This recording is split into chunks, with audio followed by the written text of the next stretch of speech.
안녕하세요. 시공저의 이 팀장. 네, 김지환입니다. 네, 오늘은요, 노후 건물을 매입하는 데 있어서 여러 가지 이제 체크해야 될 사항들이 있다고 하셨는데, 네. 오늘 가장 중요한 거 어떤 부분인가요?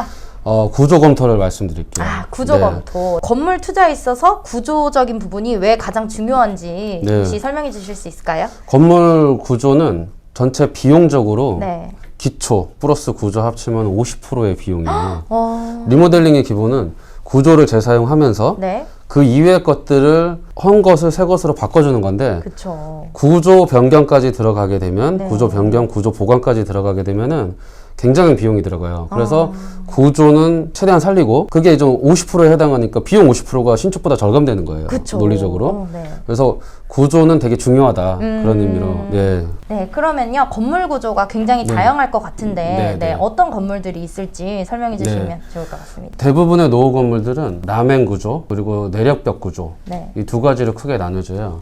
네. 근데 지금 그러면 우리한테 리모델링한테 적합한 거는 어느 건물이냐? 라멘 구조. 라멘 구조. 네. 네. 기본적으로 철근 콘크리트에 네. 기둥과 보로 네. 만들어진 건물을 라멘 구조라고 하고요. 그리고 또 이런 게 있습니다. 건물을 딱 봤는데 1층 라멘 구조예요. 2층도 라멘 구조야. 근데 3층, 4층이 내력벽 구조다. 구조가 네. 이렇게 섞여 있을 섞여 수도 있을 있는 수 건가요? 그래서 그게 저는 조금 맹점이에요. 그거를 잘 찾으셔야 돼요. 옛날에는 이런 게 있습니다. 옛날에 저는 지금도 마찬가지지만 1층, 2층, 3층을 상가로 가세요. 네. 그 안에 벽이 없으니까 시원하게 트여 있으니까 상가로 인테리어 하기 좋잖아요. 네. 그러니까 상가 입점이 유리하니까 설계를 그렇게 하셨어요. 근데 4층, 5층에 본인이 주거할 공간들을 두세요. 본인이 주거할 공간들을 두면서 그냥 그 주택처럼 벽체를 막 세우시는데 그 벽체를 세울 때 내력벽으로 세우시는 거예요. 네, 그렇게 되면은 지금 요즘에 전 리모델링의 추세가 네. 주택에서 근린상가로 바뀌는 형태세요. 지금 네. 의뢰에 네. 뭐 70%, 80%는 그런 형태세요. 지금 이런 어떤 구조적인 문제 때문에 막히는 경우가 많아요. 막힌다는 의미가 뭐냐면 안 되는 게 아니고 구조 보강이 추가로 들어가니 그럼 돈도 예상치 못한 비용이 들어가는 거죠. 여러분 구조 보강을 최대한 안 할 수 있는 건물로 찾아보시는 것이 얼마나 큰 차이가 나는지 아시겠죠? 네, 더 세밀하게 찾아보셔야 할 것 같습니다.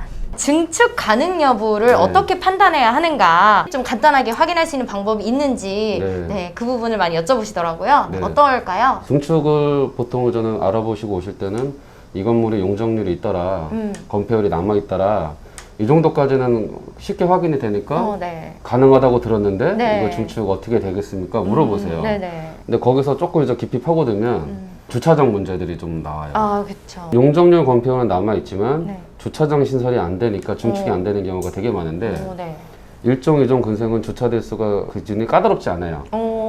134제곱미터당 한 대씩 한 대씩. 확보를 하면 되는데 리모델링 건물 같은 경우는 증축을 할 때 전부 통틀어서 134를 기준으로 증설을 해야 되냐? 그건 네. 아니고 이미 준공이 떨어진 거는 그냥 좀 킵을 해서 잊어버리시고 되고 네. 새로 증축되는 면적만 이제 산출을 하는데 새로 증축되는 네. 것만. 네네. 한 층이 올라간다. 근데 그게 134제곱미터다. 그러면은 한 대를 어딘가에는 주차장을 만드셔야 허가가 나는 거예요. 근데 주차장을 만드는 여건이 대부분이 안 되세요. 그러면은 주차 대수를 0.5대 이하로 산출을 하는 방식이 있는데 네네. 그럼 134제곱미터를 나누기 2분의 1을 하시면 네. 0.5대가 되는데 그게 평수로 치면 20.3평. 20.3평. 네. 그러니까 20평 정도까지는 주차장 증설 없이 증축이 가능하신 거죠. 20평. 네, 네. 이거 진짜 완전 꿀팁이네요. 네, 네, 네. 네. 근데 이것도 20평도 아쉬워하시죠, 문제. 그쵸, 그러니까 이왕이면. 면적상. 그쵸, 네. 좀 애매한 면적 아니라고 하실 수 있는데 이게 또 되게 귀할 수도 있어요. 옥상층에 20평을 증축을 하시면서 네네. 나머지 남는 면적을 그 루프탑이나 옥상 정원으로 그쵸. 활용을 하시면 네. 그 약간 아쉬운 월세 네. 뭐 이런 거를 좀 극복을 할 수 있거든요. 이 20평을 증축하는 게 예를 들어서 1억이다. 네. 엘리베이터를 거기까지 올리는 게 1억이다 라고 네, 하면 네. 하셔야 되는 이유가 리모델링 할 때 1억을 좀 더 써서 증축을 하시면 네. 거기서 월세 아무리 못해도 100만 원, 200만 원 나와요. 아니 그러면은 안 할 이유가 맞아요. 없잖아요. 맞아요. 거의 지금 무슨 네. 2배도 아니고 네. 훨씬 많은 차이가 그래서 나는데. 아쉬운 면적이지만 어. 이제 해야 되는 면적으로 생각이 들어요. 네. 최대한 이거의 가치를 끌어낼 수 있는지도 고민해 보시면 좋을 것 같습니다. 네, 네, 네. 가성비 있게 공사 기간 그리고 혹은 비용을 책정하는 방법이 있다면 좀 어떤 게 있을까요? 많이 물어보시는 것 중에 좀 매수컴에 원자재 값이 올라서 공사가 중단이 됐다, 스톱이 됐다, 이런 것들을 많이 보실 텐데, 이런 거는 보통 되게 장기 프로젝트, 아파트 같은 거를 짓는 재개발, 재건축 프로젝트일 때 해당이 되는 거예요. 네네. 꼬마 빌딩 프로젝트는 대부분 6개월을 넘지 않아요. 그럼 6개월은 물가 변동에 대한 거는 추후에 정산 시 반영이 없다, 계약 단가로 기준을 한다라는 거를 그냥 명기하는 게 차라리 좋아요. 차라리 계약 시에 그런 네. 부분들을. 네. 6개월 단기 공사니까 시공사도 이거를 뭐 부담 없이 받아들이시는 상황들이 관례입니다. 네네. 관례적으로. 네. 그러면 두 번째인데요. 비용을 줄이기 위해서 확인해야 될 것이 있다면 어떤 게 있을까요? 아까 말씀드린 국토교통부에서 발표한 표준계획서에는 네. 갑지에 이런 게 있습니다. 건물주가 지급하는 품목이 있냐, 그거를 좀 명기하게 돼 있어요. 네. 여러분들이 금액을 줄일 수 있는 포인트가 그런 데서 나올 수 있어요. 가령 예를 들어서 엘리베이터 같은 경우 네. 별도 발주가 가능할 수 있어요. 그리고 냉난방 공사, 네. 이것도 별도 발주를 하거든요. 네. 이런 부분들만 좀 건축사에다가 넘어가면 공사관리비 보통 한 15% 정도가 책정이 되거든요. 많게는 20%까지 책정이 돼요. 15%에서 20% 되는 공사관리비를 줄이실 수 있어요. 다른 공정은 욕심내지 마세요. 오히려 창호, 네. 전기공사, 설비공사 이런 거는 어설프게 건물주가 지식 없이 손댔다가는 업체들의 추가 견적서를 덤탱이로 받게 되십니다. 그러니까 그런 거는 전문가한테 맡겨서서 관리를 하시고, 네. 관리가 편한 좀 단순 품목, 엘리베이터나 뭐 특히나 이제 가구 같은 거, 이런 것들은 직접 발주를 하셔서 관리하시는 게 좋습니다. 네, 좋습니다. 그리고 만약에 2주 정도가 만약에 이제 지연이 네. 됐다 했을 네. 경우에는 대략적으로 어느 정도나 배상을 네. 받을 수 있을까요? 두 가지가 있는데 두 가지 중에 하나가 실제로 건물주분이 은행 이자를 뭐 실제로 1,000만 원을 내고 계시다. 그러면 실비 기준에서 한 달에 1,000만 원이면 네. 2주치 절반 500만 원, 뭐 귀책사유가 확실하다라면 내는 게 맞지 않나라는 생각이 들고요. 네. 보통은 계약서에 공기 지연에 대한 어떤 것들을 명기하게 돼 있어요. 그러니까 네. 두 가지 방법인데, 두 가지 방법 중에 한 가지는 네. 실비 정산으로 말씀드리고, 네. 또 한 가지는 보통 1000분의 1 전체 공사비에 1일당 1000분의 1을 보상한다. 보통은 이렇게들 명기들을 하거든요. 은행 이자 수준을 적당히 계산한 게 1000분의 1이에요. 대표님, 근데 저희는 지금까지 시공을 참 많이 하고 있는데 네네. 되게 단기간에 끝나는 걸로 이제 저희가 자자하잖아요. 네네. 어떻게 이렇게 하실 수 있는 건지. 경험이 쌓이면서 전반적으로 모든 현장들이 되게 좀 빨라지고 있어요. 그래서 네. 타사보다 그래도 좀 많이 이렇게 빠르다 소리를 듣고 있는데, 이유는 그거 같아요. 저희가 사용 승인을 요청을 하면은 사용 승인이 떨어지는 기간이 한 달 정도 걸리거든요. 한 달 동안에 뜯고 다시 오고 보수를 봐도 좋으니, 자, 그 기간 동안에 품질을 최대한 끌어올려라. 이게 뭐냐면 늦어진 상태에서 사용 승인을 또 받는 거랑, 어쨌든 빨리 땡겨서 사용 승인 접수해놓고 그 사이에 뒷마무리를 하는 거랑, 여기서 한두 달은 무조건 땡겨지는 거거든요. 이거 꿀팁인데 네네. 괜찮은가요? 아니 근데 여기에 발생되는 비용이 또 있어요. 저희가 그런 비용을 감수하는데 일정을 땡기는 게 이득이다라는 생각이 좀 들어요. 네. 시간이 금이다. 여기에 네. 어울리는 말인 것 네. 같네요. 네, 좋습니다. 오랜만에 전시장에 또 방문을 네. 했어요. 네, 네. 첫 번째 가장 먼저 보여드릴 자재는 뭐가 있을까요? 큰 뭐 3m가 넘는 타일인데, 네. 저희가 이렇게 이게 실 사이즈는 네. 아닌 거잖아요. 네, 그렇죠? 여러 자재들을 보여드리려고 네. 사이즈를 좀 줄여놨고요. 이런 느낌은 어떠냐면은, 느낌이 뭐냐면은 노출 콘크리트 느낌처럼. 노출 콘크리트 느낌을 주는. 네. 근데 노출 콘크리트가 시공도 어렵고 그 유지 관리가 네. 되게 어려워요. 노출 콘크리트. 어떤 점에서 좀 어려운 거예요? 말 그대로 별도의 마감재가 안 붙어 있으니까 콘크리트 자체의 어떤 흡수율, 함수율, 그게 되게 안 좋은데 그걸로 버텨야 되니까 1년에 한 번씩 계속 뭐 코팅을 해가면서, 네, 그러면서 쓰는 되게 애지중지 아껴서 이쁘게 관리해야 되는 게 노출 콘크리트예요. 근데 좀 그런 네. 콘크리트 느낌을 내면서 네네. 함수율은 0.03%니 네. 되게 유지 관리가 되게 용이한 거고. 얇은 거. 굉장히 슬림해요. 제 네. 손가락보다, 제 새끼손가락보다도 얇아요. 네. 그 얇은 자재로 강도는 세고, 네, 그리고 경량이고, 그렇게 해서 저희가 이런 타일들을 외장재로 네. 우선순위로 검토를 하고 있어요. 네. 그래도 디자인도 지금 굉장히 보면 네. 다양하잖아요. 네, 지금 보시면 이게 이런 어떤 간지들이 네. 큰 건물에 떡떡떡 이전 붙어 있으면 그 모양과 간지들이 자연스럽게 네. 또 이루어지거든요.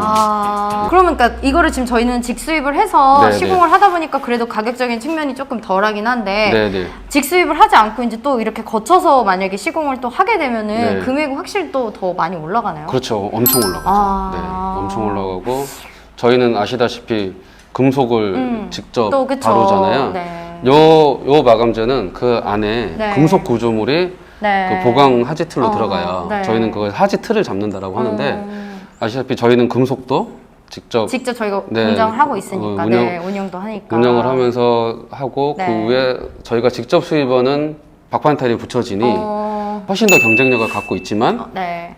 약간 그래도 워낙 고가의 속한다. 라인이라 네. 근데 우선순위로 검토가 되고 그 다음으로 저희가 많이 쓰는 자재가 네. 이 벽돌 네네. 유들이에요. 이런 요즘 제품들은 유행하고 있는. 네, 저희가 네. 이제는 자재비만 보면은 자재비는 비교적 저렴한 네, 편에 속하네요. 네, 맞아요. 저렴한 편에 속하고 요거는 그럼 뭐 요건 좀 더 길고 좀 네. 문양도 더 롱블릭 독특한 타일이라고 게. 롱블릭. 이런 큰 사이즈의 타일들이 나오기 시작했어요. 그래서 지금 요것도 굉장히 많이 쓰이고 있어요. 네, 저희가 실제로도 많이 시공에 네, 저희 현장도 많이 적용하고 네. 있고 이런 타일류가 네, 아까 네. 말씀드린 대로 뭐 원 자재값만 5만 원대라면 네. 요거는 또 그거의 절반 수준이에요. 네, 절반 네. 수준으로 원자재 값이 형성이 돼 있고 오. 시공도 벽돌보다 훨씬 네. 수월하니까 시공 단가도 많이 절약이 돼요. 그 이제 저희가 외장을 좀 봤는데 저희가 사실 외부만 하기보다는 외부를 맡기시면서 사실 내부도 같이 하잖아요. 네, 네. 그래서 외장 마감재만 보여드리는데 전 좀 내부 네, 마감재들 좀 궁금하거든요. 네, 지금 여기 있는 자재들은 네, 여기 있는 거.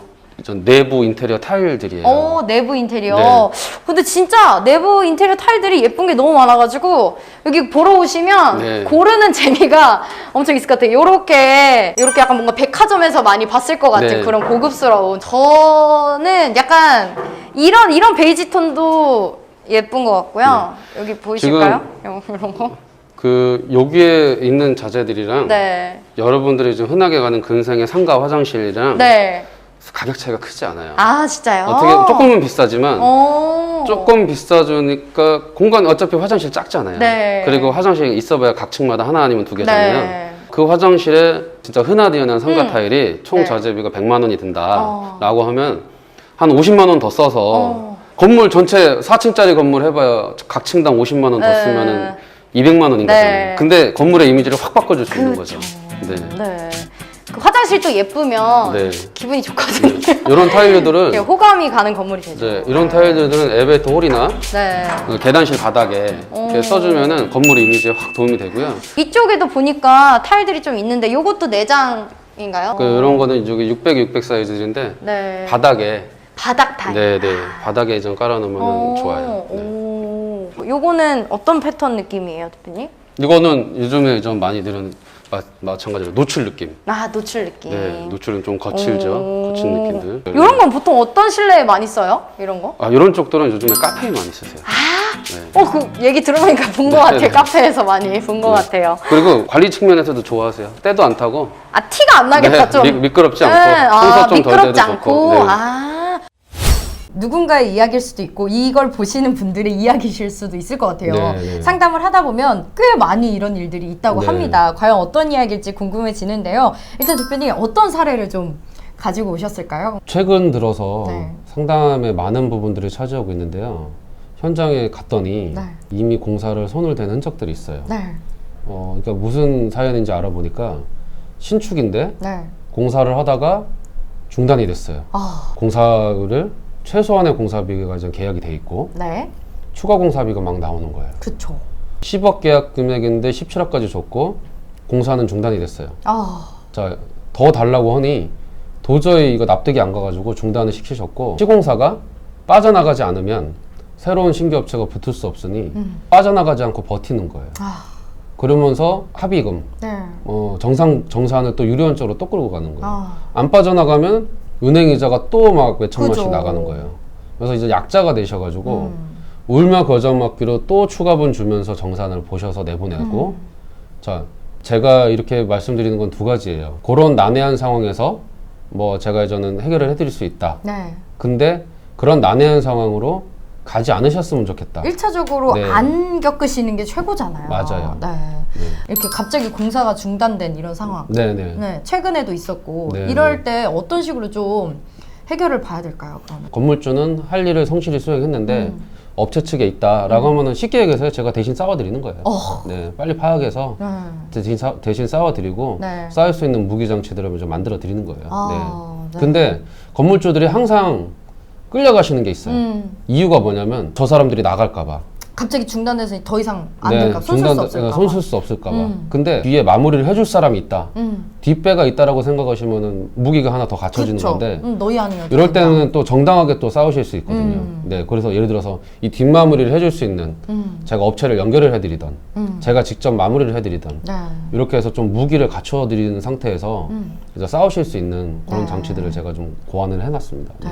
대표님 그래서 네. 이런 문제들을 일단은 사전에 방지를 해야 되는데 네, 네. 미리 사전에 방지할 수 있는 컨설팅이 뭐가 있을까요, 대표님? 일단 건축의 진행 과정은 되게 복잡해요. 네. 그리고 경우의 수도 많고 지자체마다 또 방식도 틀려요. 네. 그래서 이런 거를 처음부터 끝까지 그 리드를 해서 컨설팅 과정을 많이 해본 사람과 일을 하셔야 돼요. 그쵸. 안 그러면은 건물주가 각 분야별, 뭐 건축사님, 해체, 멸실, 착공, 업체 선정 네. 이런 과정을 하나하나 다 하시면 네. 놓치시는 부분이 굉장히 많이 나와요. 맞습니다. 그래서 저 전체적인 컨설팅을 좀 받으시는 걸 추천해 드리는데 네. 수억 큰 원, 손해를. 네, 수천 수억 원의 수익으로 돌아오실 거예요. 맞아요. 그리고 이제 날아가는 비용을 잡아주는 걸로 저는 이렇게 인지하시면 되고요. 1차적으로 좀 상담을 받아보셔서 이게 정말 합리적으로 공사가 진행 가능한 견적인지 네. 또 과정인지를 좀 꼼꼼하게 상담 받아보셨으면 좋겠고요. 뭔가 요구가 좀 불합리한데 찝찝할 때. 성금을 계약서에 맞춰서 줬는데 왜 자꾸 뭔가를 또 넣는 달라고. 거지? 뭔가가 조금 이상하다 싶을 때 연락을 주시면 네. 제가 이제는 좀 적극적으로 검토를 해드릴 수 있을 것 같아요. 네. 그리고 뭔가 빨리 보내주시면 네. 제가 빨리 검토해드려서 네. 어떤 진짜. 리스크들을 조금 이렇게 좀 마음 편하게 이 프로젝트가 완료될 수 있도록 제가 좀 도와드릴게요. 네, 맞습니다. 네, 오늘 저희가 이렇게 외부부터 내부 마감재들까지 조금 살펴봤는데요. 오늘 정보 도움이 되셨다면 좋아요, 구독 잊지 마시고요. 저희는 다음번에 더 좋은 현장에서 찾아뵙도록 하겠습니다. 안녕!